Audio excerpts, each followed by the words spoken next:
El día de hoy vamos a checar unos casos clínicos. ¿Listos? Comenzamos.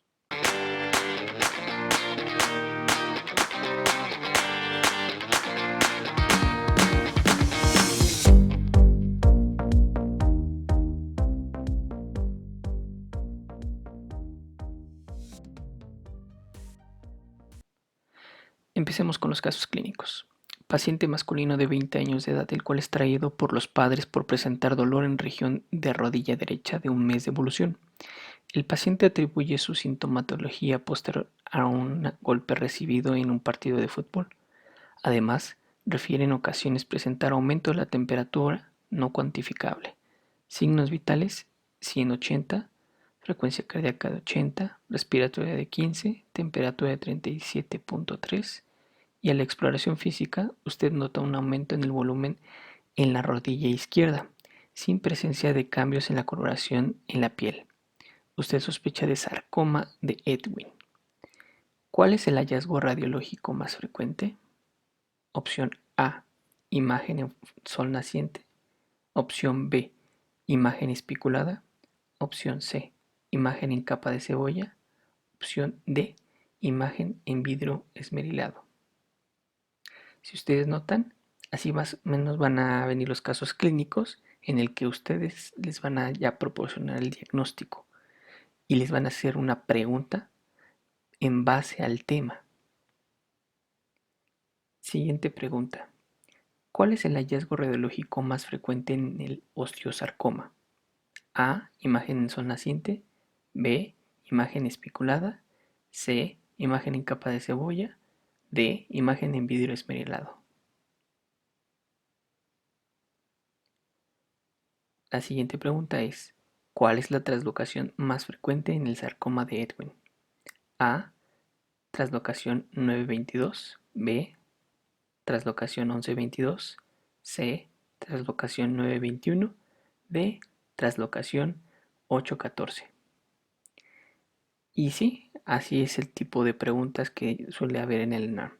En el ENARM van a haber preguntas que son de baja, mediana y alta complejidad. Entonces, puede haber preguntas como estas. Yo me acuerdo muy bien que en mi examen apareció una pregunta que realmente no sabía cuál era la respuesta y era esta precisamente.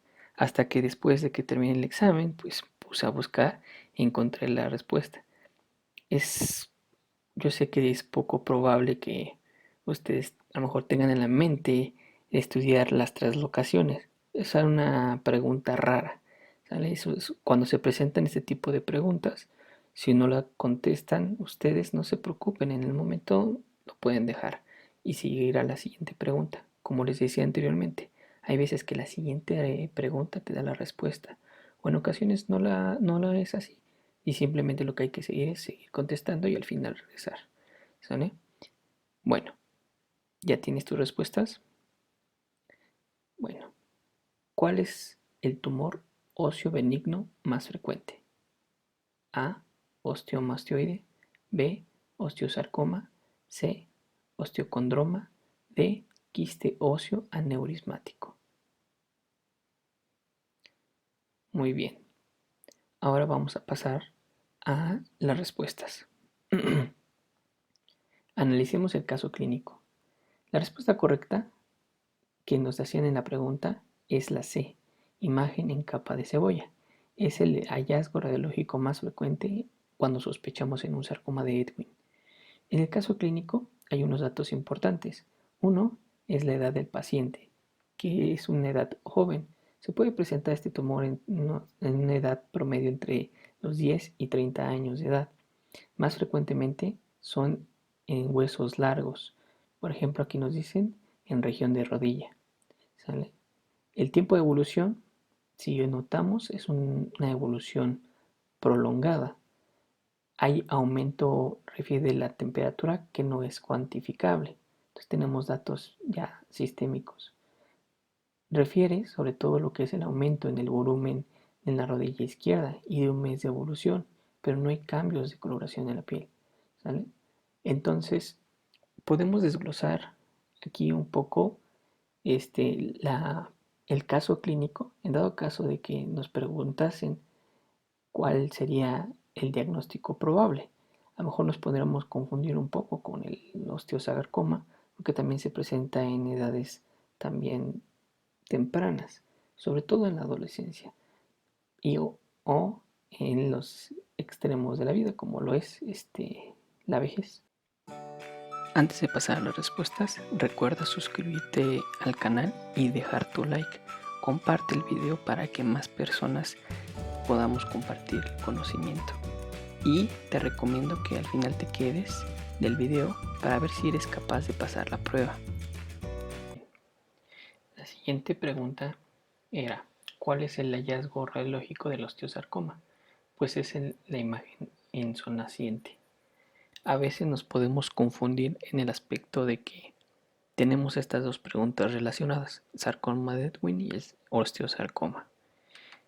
Entonces, podemos hacer una asociación. Ejemplo, en el osteosarcoma, como si podemos aquí en esta imagen observar, es una imagen espiculada. Aquí vemos las espículas. Lo podemos asociar con la bandera de Japón. Aquí vemos la bandera de Japón. Esta es otra bandera de Japón que se utilizó en la Segunda Guerra Mundial. Esta es la bandera imperial de Japón. ¿Cómo la podemos asociar? Porque tiene unos rayos, tiene espículas. Entonces, cuando te pregunten osteosarcoma, piensa en la bandera de Japón, ¿vale? Sol naciente.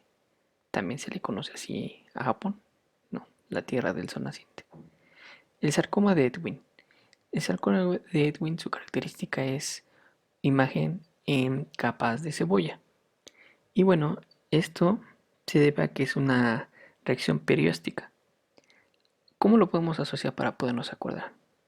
Pues bueno, si conoces la película del Resplandor, su autor del libro, que lo escribió en sí y después hizo película, es Stephen King, y su nombre en sí es Stephen Edwin King.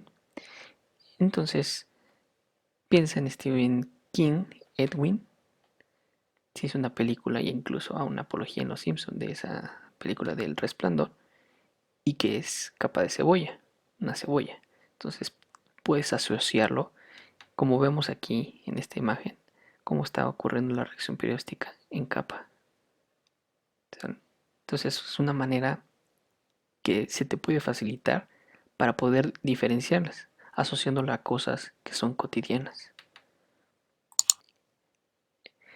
En el caso de la translocación, que es una pregunta que considero que es un poco de mayor complejidad, pues la correcta es la translocación 1122. En el caso de la translocación 922, pues esa se presenta en la leucemia mieloide crónica. Y en el caso de la translocación 821, en la leucemia aguda mieloblástica. Y en lo que es la translocación 814, es en el linfoma no-Hodgkin. Entonces, son las translocaciones que se presentan más frecuentemente en ese tipo de patologías.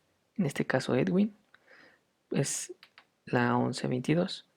¿Cómo nos podemos acordar?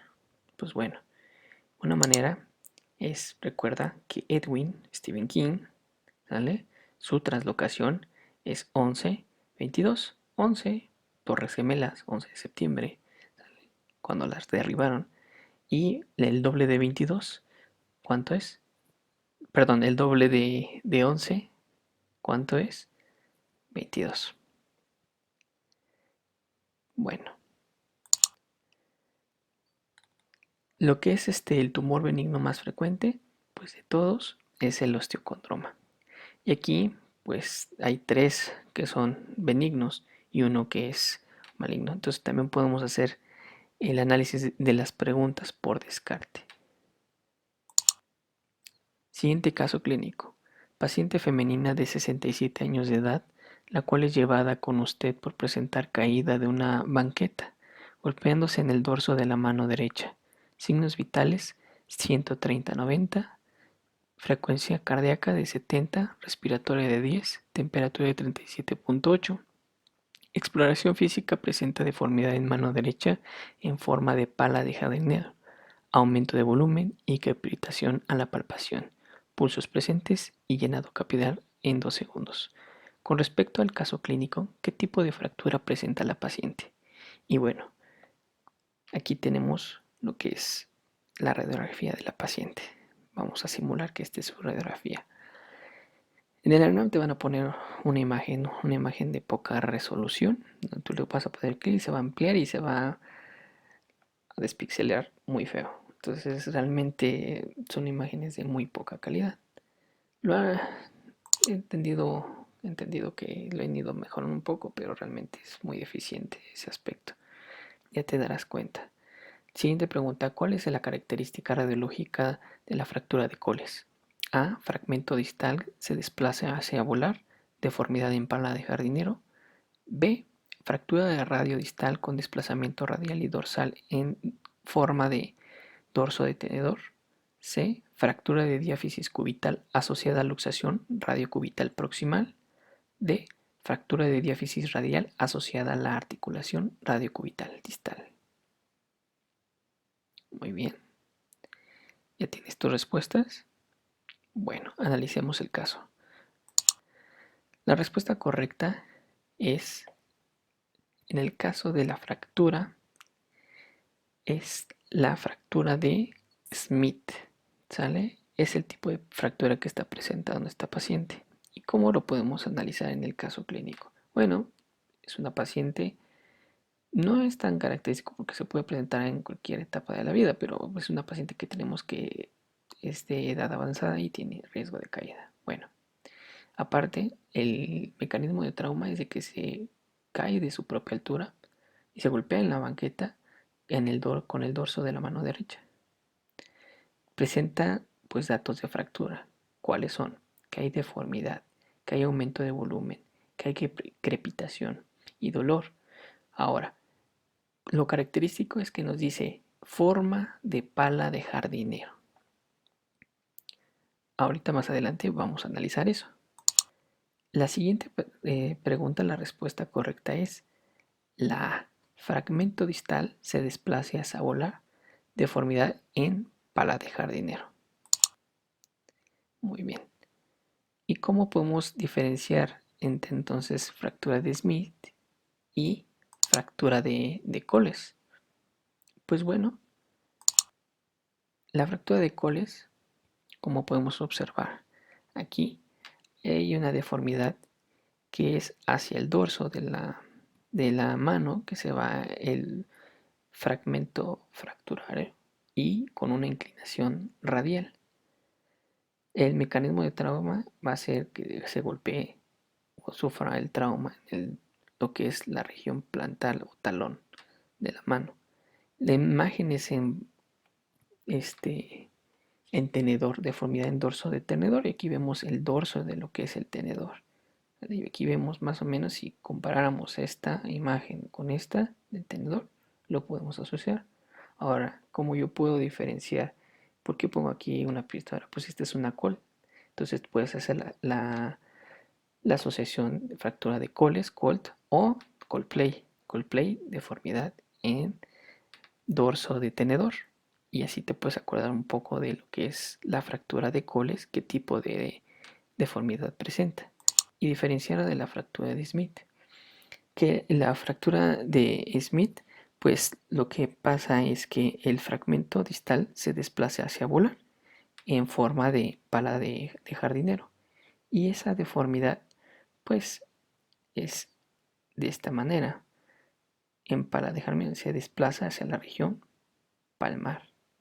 Como vemos aquí más o menos esta pala, que la parte de la cuchara, digámoslo así, es hacia abajo. Entonces es una manera de diferenciarla de la fractura de Coles, que ésta se desplaza hacia el lado contrario, hacia la región dorsal.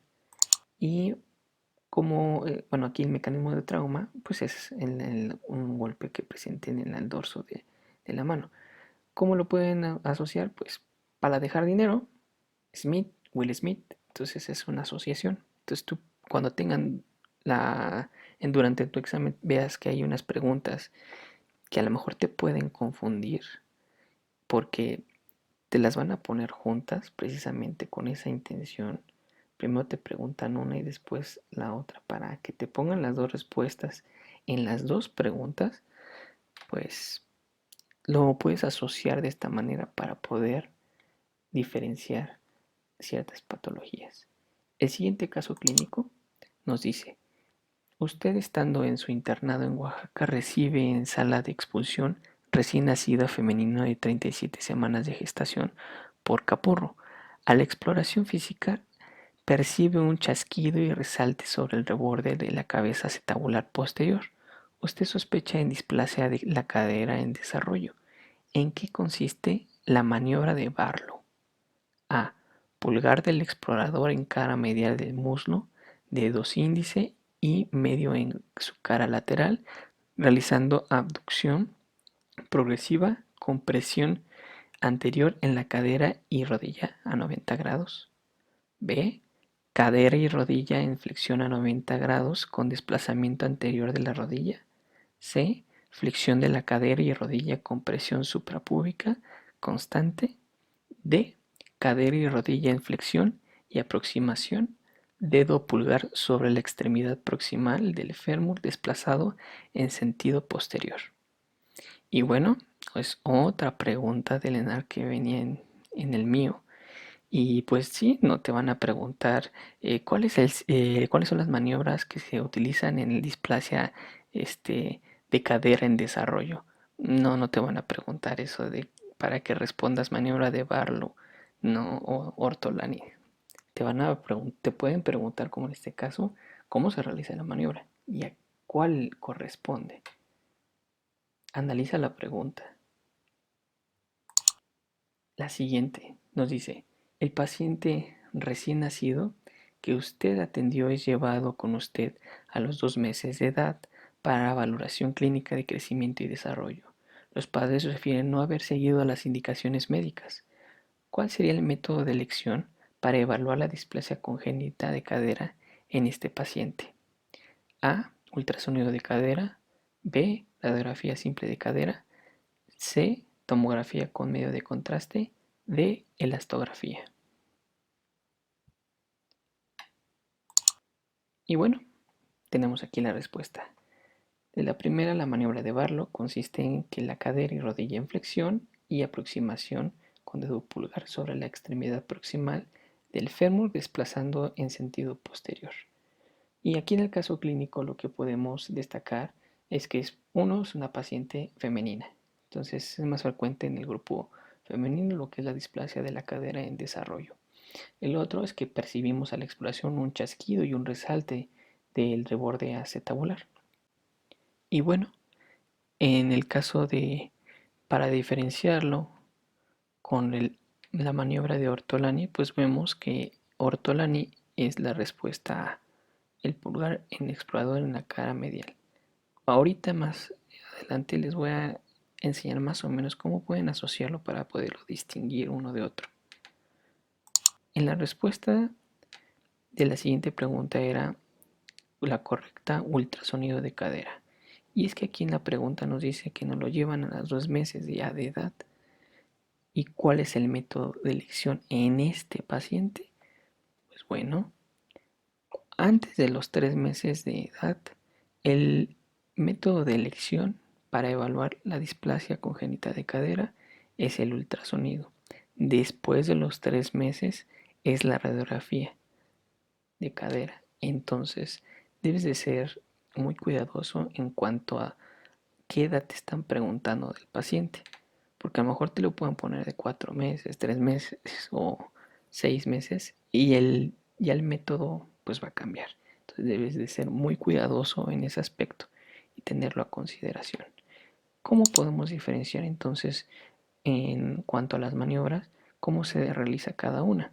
Si puedes observar aquí, la maniobra de Barlow se va a juntar las extremidades y se va a hacer una presión posterior. Y en el caso de la ortolani, lo que se hace es una abducción. Aquí estamos haciendo una abducción y aquí juntamos las extremidades y hacemos una presión. Entonces, aquí en las respuestas, Barlow, ¿qué hace Barlow? Hace que las extremidades queden en sentido proximal, desplazando hacia el sentido posterior. Eso hace barlo. Barlo. Junta las extremidades y desplaza hacia abajo, hacia la región posterior. ¿Qué hace ortolani? Ortolani lo que hace es una abducción progresiva y presión anterior de la cadera. Entonces, abducción progresiva. Entonces, las palabras clave para mí serían que se va a hacer una aproximación de las extremidades y una presión posterior, barlo, y ortolani, una abducción. Y bueno, ¿listo para la prueba? Muy bien. La pregunta es, ¿cuál es el manejo inicial que se debe de realizar en una paciente con embolia de líquido amniótico? Si conoces la respuesta, deja tu like. Si no la conoces, no te preocupes. Aquí te dejo el video donde tendrás la respuesta. Recuerda suscribirte al canal y compartir el video.